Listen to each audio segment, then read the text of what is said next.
Oke, assalamualaikum warahmatullahi wabarakatuh. Nah, kembali lagi bersama saya Abdul Rahman dengan M72111420. Di sini saya akan menjelaskan bab 10 buku Stephen B. Robbins. Bab 10 sendiri menjelaskan tentang memahami kerja tim.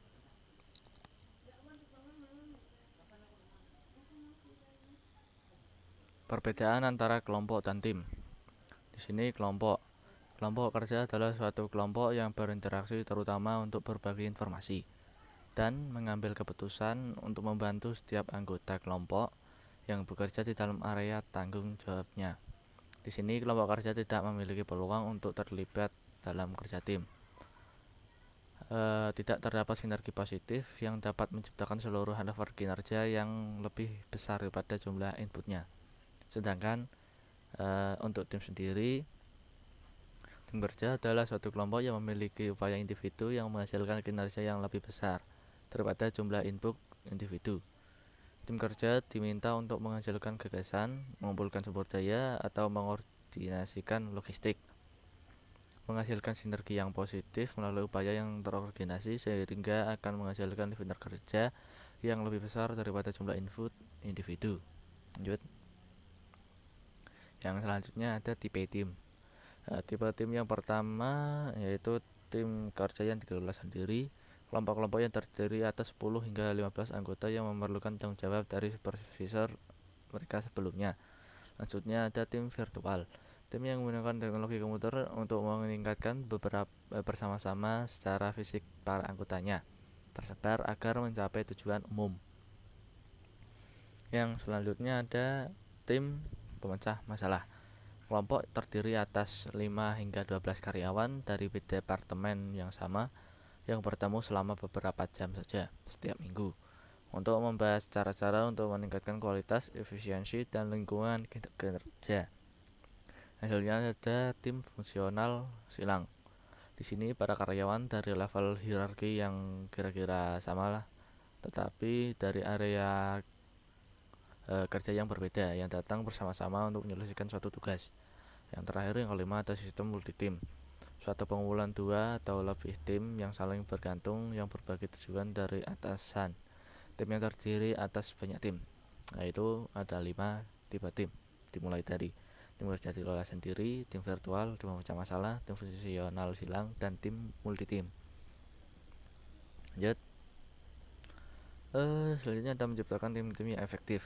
Di sini tim berbeda dalam bentuk dan struktur.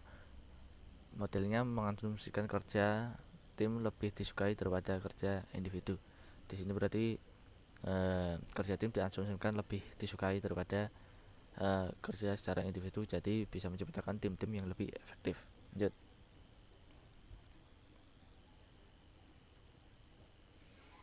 Yang selanjutnya ada konteks. Apa faktor-faktor yang dapat menentukan apakah tim dapat berhasil atau tidak?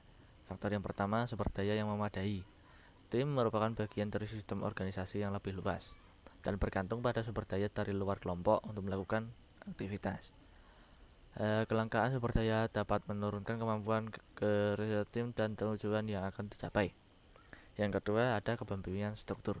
Apa sih itu? Tim tidak dapat berfungsi jika tidak dapat kesepakatan mengenai siapa yang akan melakukan dan apa yang memastikan semua anggota membagi beban. Di sini berarti kepemimpinan struktur berperan penting dalam memberikan kesepakatan orang untuk melakukan apa dan memastikan apa anggota memiliki beban masing-masing. Yang selanjutnya yang ketiga ada iklim kepercayaan. Apa itu? Kepercayaan antar anggota tim memfasilitasi kerjasama, menurunkan kebutuhan untuk memonitor perilaku satu sama lain dan mengikat para anggota di sekeliling. Keyakinan bahwa orang lain dalam tim tidak akan mengambil keputusan dari mereka. Yang keempat, ada evaluasi kinerja dari sebuah sistem, pemberian imbalan. Di sini mengevaluasi kerja dan memberikan imbalan kepada karyawan atau kelompok atau organisasi tentunya akan atas hasil positif mereka akan meningkatkan tanggung jawab secara individu maupun secara bersama. Sini berarti ada 4 faktor yang menentukan tim itu berhasil atau tidak. Lanjut. Yang selanjutnya ada komposisi tim. Adalah kemampuan dari yang pertama ada kemampuan dari para anggota. Kinerja tim bergantung pada tingkat kepengetahuan, keterampilan, dan kemampuan dari masing-masing anggota. Jelas.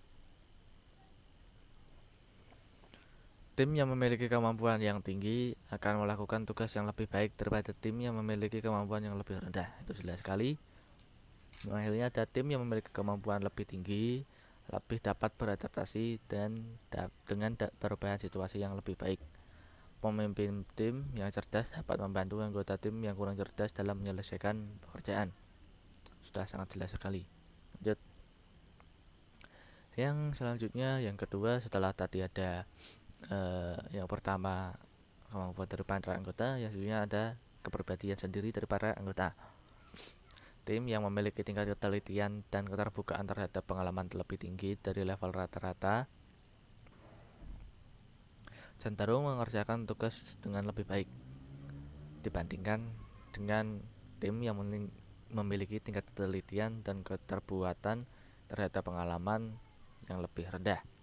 Dan sedikitnya level keramahan dari anggota tim juga merupakan persoalannya. Di sini membuat struktur yang lebih kognitif, pencapaian orientasi dan ketahanan merupakan unsur penting dari kepribadian para anggota. Lanjut. Yang ketiga ada alokasi aturan. Di sini ada semacam grafik peranan kunci dalam tim. Di sini peranan kunci dalam tim adanya penghubung atau linkers. Di sini penghubung atau linkers memiliki tugas mengorganisasikan dan mengintegrasikan. Adanya yang selanjutnya ada pencipta atau creator yang memiliki tugas memperkasai gagasan kerja yang lebih kreatif. Yang selanjutnya ada penyelenggara yang memiliki tugas memenangkan gagasan setelah dimulai oleh mereka. Habis setelah memenangkan gagasan tersebut, tentu adanya penilai atau assessor yang memiliki tugas menawarkan analisis opsi yang mendalam. Yang selanjutnya ada penyusun organizer yang menyediakan struktur tugasnya itu. Yang selanjutnya ada penghasil atau produser menyediakan arah dan tindakan lanjut, itu merupakan tugas produser. Yang selanjutnya ada pengendali controller yang memiliki tugas memeriksa secara terperinci dan menegakkan aturan. Selanjutnya ada pengelola atau maintainer yang memiliki tugas memperjuangkan pertempuran secara eksternal. Yang terakhir ada penasihat atau advisor, mendorong pencarian lebih banyak informasi. Itu merupakan peran kunci dalam tim dalam hal konteks alokasi aturan. Lanjut, keragaman para anggota. Di sini suatu kondisi di mana para anggota dari suatu unit kerja, kelompok, bisa kelompok, tim atau departemen berbagi atribut demografi yang umum, misalnya seperti umur, jenis kelamin, ras, tingkat pendidikan, atau lamanya layanan dalam organisasi merupakan subjek dari demografi organisasi. Jadi di sini anggota dari suatu unit seperti kelompok, tim atau departemen itu berbagi atribut mereka, atribut demografi yang seperti umur, jenis kelamin, ras, tingkat pendidikan, atau lamanya layanan dalam organisasi. Itu merupakan atribut yang demografi yang umum. Lalu adanya kepemimpinan yang tepat, jelas. Yang selanjutnya ada keberagaman yang mempengaruhi pemrosesan dalam tim setidaknya dalam jangka pendek. Lanjut. Yang kelima selanjutnya komposisi tim selanjutnya, yang kelima ada besaran tim. Di sini para ahli sudah menyetujui bahwa tim yang kecil adalah kunci untuk meningkatkan efektivitas kelompok. Pembentukan tim secara kecil,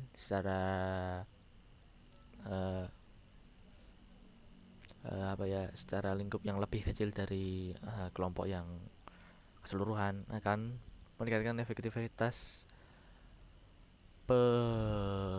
pencapaian tujuan kelompok. Kekompakan dan akuntabilitas mutu akan menurun, meningkatkan kemalasan sosial, berkurangnya komunikasi. Tiga itu tersebut merupakan hal yang negatif dari besaran tim. Yang selanjutnya, yang keenam dan terakhir ada pemilihan anggota. Ketika para anggota tim, para manajer harus mempertimbangkan pilihan individu yang sejalan dengan kemampuan kepribadian dan keterampilan. Di sini para manajer memiliki tugas harus mempertimbangkan pilihan mereka. Yang saat mereka pilih individu tersebut harus apakah sejalan dengan kemampuan, kepribadian, dan keterampilan. Kemampuan, kepribadian, dan keterampilan tersebut harus jalan dengan apa yang akan yang menjadi tujuan organisasi.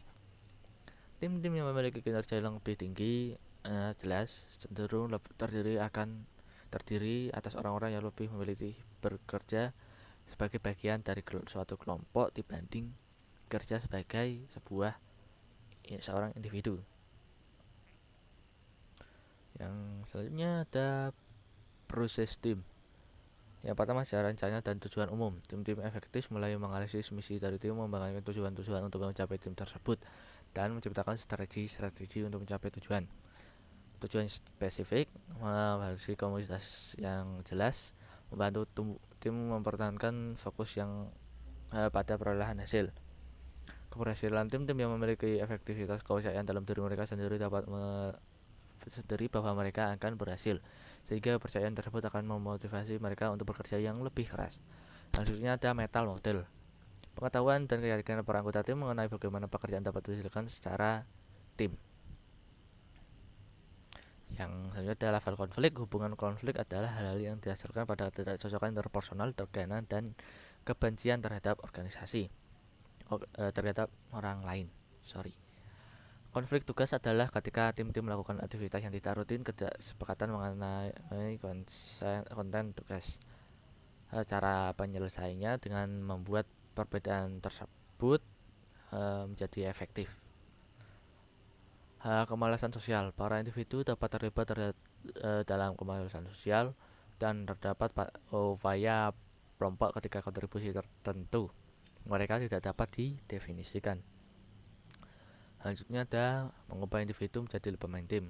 Pemilihan merekrut para pemain tim. Ketika merekrut para pemain tim, pastikan bahwa kandidat memenuhi persyaratan.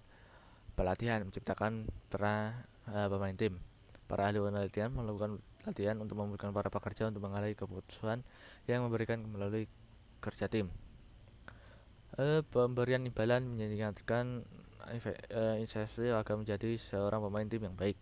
Promosi juga kenaikan gaji, penghargaan lainnya harus diberikan pada individu agar memiliki kinerja yang lebih semangat dan lebih bagus lagi. Lanjut, waspada. Tim tidak selalu merupakan jawaban.